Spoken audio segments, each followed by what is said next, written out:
global health work, which is my previous career, or apparel. Just having a lot of faith in your dreams and kind of leaping for it. And having faith that it'll work out.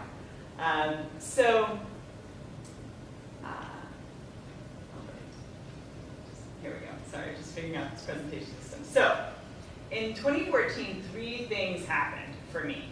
I was completely miserable in my job. I had spent years preparing for a global health career. I was a Peace Corps volunteer. I had gotten my master's in public health. I'd been in the workplace for years, and I realized I was miserable, and I had not arrived to where I wanted to be, and it wasn't making me happy. So during that year as well, I received a family inheritance worth about a year and a half worth of a modest salary. I was living in Durham, and I wanted to buy a home, and it fell through in every possible way. So it's like, I'm gonna finally buy a home, and it was kind of crazy how much that fell through. So a few months later, so it's November of 2014, and I was introduced to a fashion designer who had worked for Donna Karan and some larger labels in New York. And him and I got coffee, and I was a bike commuter. I had been bike commuting for decades. I'm a pretty big environmentalist. I love being active, and I'd been bike commuting for years. And I struggled with my clothing. So all of these minutes and hours on my bike, I had been designing clothing in my head, just for fun, just thinking about it. And so one of the ideas that I had for a shift in my career was to open a shop and put stuff in it that women could bike in, or accessories. And so when I met with this designer, I told him about that, and I told him that as a little girl I had this dream to be a fashion designer, but that I never pursued that. And he said to me, design your own stuff. You've got to do this, do your own thing, make your own stuff. And he offered to introduce me to his production manager who would help me work through the challenges with manufacturing. And on the ride home in the car, I had this feeling that I had to do this. I was like totally terrified and really excited, and it just was like, oh my God, I have to do this thing. This is gonna be crazy, but I can't turn back. This is the thing I've gotta do. And so, there we go. So in January of 2015, I started to make my exit strategy for leaving my public health career, and I started to design one outfit for bike commuting. So it's basically, the concept was something that you could wear that would be classic, that would work on your bike, but you'd look, great and good to go when you get to your workplace.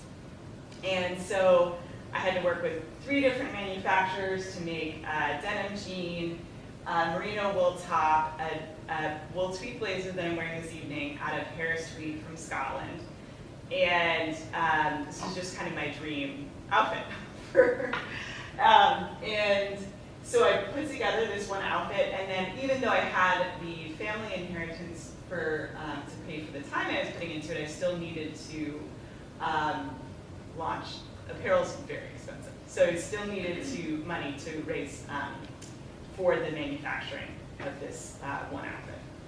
And so I put together a Kickstarter campaign for the summer of 2015, and I just, I kind of like went super fast, but was able to get these prototypes made and put a Kickstarter up, and my goal was to raise $60,000. And I went to 9 cities promoting the apparel line. I put the clothing in bike shops, and there was some successes, but there were a lot of things that did not work about that. So bike shops are notoriously bad for merchandising. Nobody could see. There's like terrible lighting. You couldn't see my clothing.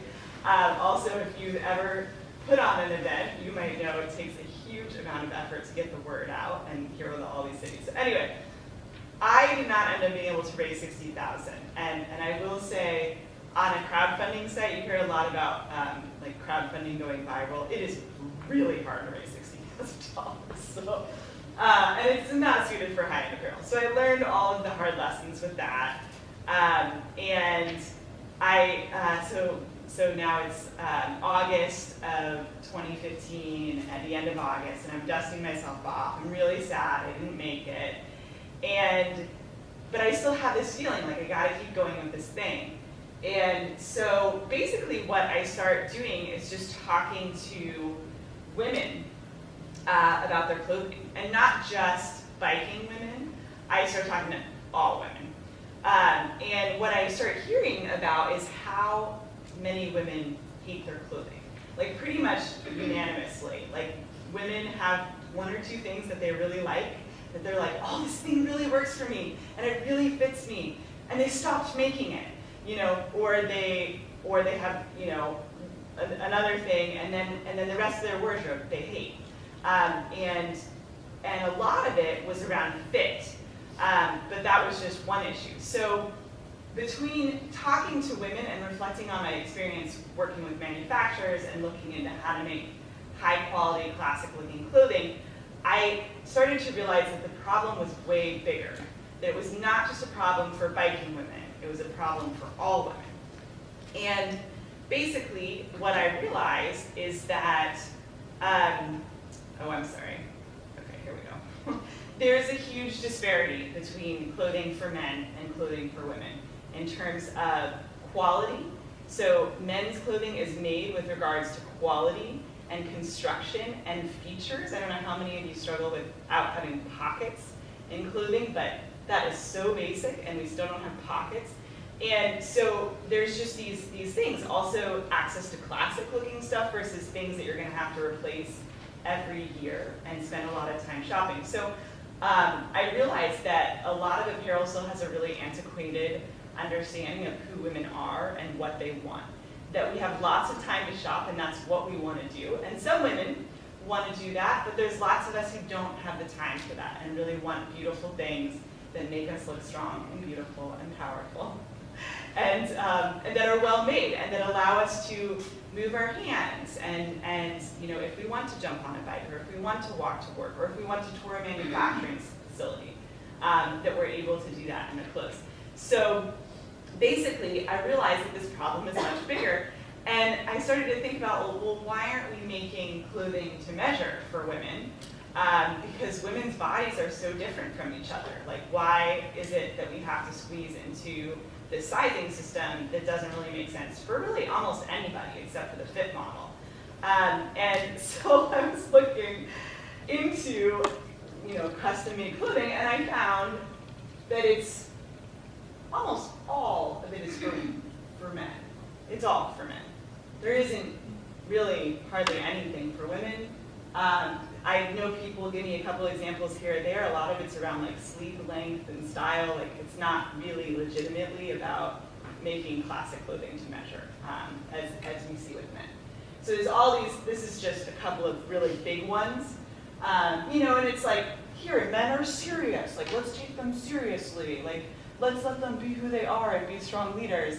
And there's just like nothing like that for women. So obviously I'm quite passionate. Obviously. So, and I also realized that there's this funny thing that happens, which is that when women's clothing don't fit them, they feel like they don't fit. And it's really subtle. And it's just like a little tugging at the hip and a little like, oop, I think I just stepped on it. Will it come back? Do I need to? Okay, well, it's back over here. Let's see. I think I just kicked the board. There we go. Okay, I'm not going to step on that again. So it's just a little tug that they're getting, that we are getting every day. That's like, you don't fit. Your body doesn't fit. Which we all don't fit, because that sizing system is super limited. So, and you think about it, you think about a man in a boardroom on Wall Street who's got his made-to-measure suit, and he walks in there, and it doesn't matter what his body shape looks like. He owns that room, and he owns what he's wearing, and he looks great, and he looks confident. And that just doesn't exist for women. And I think it's important. I think it makes a difference in terms of how we're able to present ourselves. And then alongside this, I'm living in Durham, North Carolina. And I don't know if you know this, but we were the apparel and textile manufacturing, the region that we were in, the Southeast, was the capital of the country for textile and apparel manufacturing. And we lost almost 1 million jobs since the 1990s to offshoring apparel and all kinds of different things. But we have communities that are really, really hurting because of that loss. And so I started to educate myself on that, about what that means, that we're not really making very many clothes in America and what kind of effect that's had on communities. And I started to think, like, we have these two things. We have problems. We need jobs in rural places, and we have women who can't find clothing that fits them and that serves their needs. And so I thought, well, can we try and make some clothing to measure for women and do this using partners in the Southeast? So I found partners, so we're there in Durham. I found a group to digitally adapt patterns to women's measurements out in Pelzer, South Carolina, a group called APADS. Found a group that would do computerized cutting, because the idea was that if we could utilize a bit of technology, we could pay people living wage to sew, to do some high quality sewing. And our sewing group was out in Hendersonville, North Carolina. And that's a group called SoCo. And here's our computerized cutting partner out in Tennessee, Smithville, Tennessee. This is at Omega Apparel. This is Juan. It was amazing, really helpful. And then this is a picture of the sewing room out in Hendersonville. And so basically what I did is I put these, basically sourced the partners and said, well, we need to try this out and see if this will work. So I had 5 really amazing women with really different body types who are going to be our beta clients. And I raised just above $15,000, which was our goal on iFund Women, to test it out, which was also really tricky because people aren't used to raising money to try something. They're used to raising money for a product. So it was a bit of a challenge, but we succeeded in doing that. And this was in October. Well, I think the campaign finished the end of October of last year.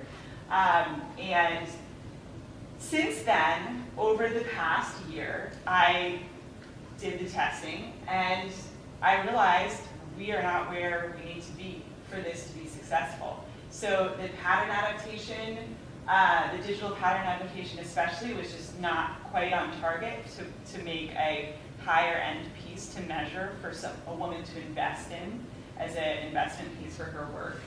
And so, as you imagine, it's like 2 times, this didn't work.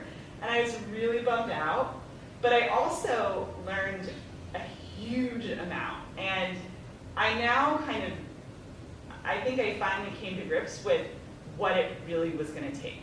And so basically the big message was, I needed to slow down. I had been trying to push this thing and push it, and basically working at this crazy frenzied pace, which we kind of get pushed to do sometimes in this culture, and also with the startup world, work 80 hours a week, sacrifice everything. And sometimes, well, I'll get to it. There's some good advice that I've been given around that. So I realized that I was working at this frenzied pace. I do want to mention that I was not working on the side, so I used that 1.5 year salary-ish inheritance, and I just squeezed it. So I squeezed everything I could out of it. And so I was working at this frenzy pace and really putting myself and my partner at financial peril to do this. And it's amazing. I don't regret it at all. I would not say that, but it's just to kind of share that to really openly and honestly so you can understand. So when I thought about, I need to slow way down, part of the thing that I thought of was I started to reflect on, over the past 4 years, what efforts do I really respect that are out there, businesses? Who are the people that have built stuff in this world that really inspire me? And so one of the people that came up for me is a woman named Elizabeth Suzanne. And is anyone familiar with her work out in Nashville, Tennessee? No? No? No? Okay. You are? Yeah. Okay. So I'll share. This woman is incredible. So, and she really openly shares her story. So she's in Nashville, Tennessee. And, we hear a lot about, like, get venture capital and all of this, the angel investors. And really, I tried to walk down all those places to get money. It is really challenging. Now, here is a woman, how she started her business. She's got an apparel company out in Nashville, Tennessee, and she makes everything there. And she's really focused on classic and high quality, and she wasn't willing to make any compromises on US made and quality, which means that her stuff is rather expensive. And basically what she does is she educates consumers on why. Like, why is it that her top is $250 or whatever, okay? Really expensive sounding, right? But you think about it, the only reason we think that's so expensive because we're used to buying everything overseas. And apparel is really, really took a hit when everything went overseas. So she basically educates her customers. And now, so she took no investment. She was one single sewer, and then she hired a second sewer, and then she hired a third sewer, and now she's got 50. And she's making $8 million in revenue, and she never took a dime of investment.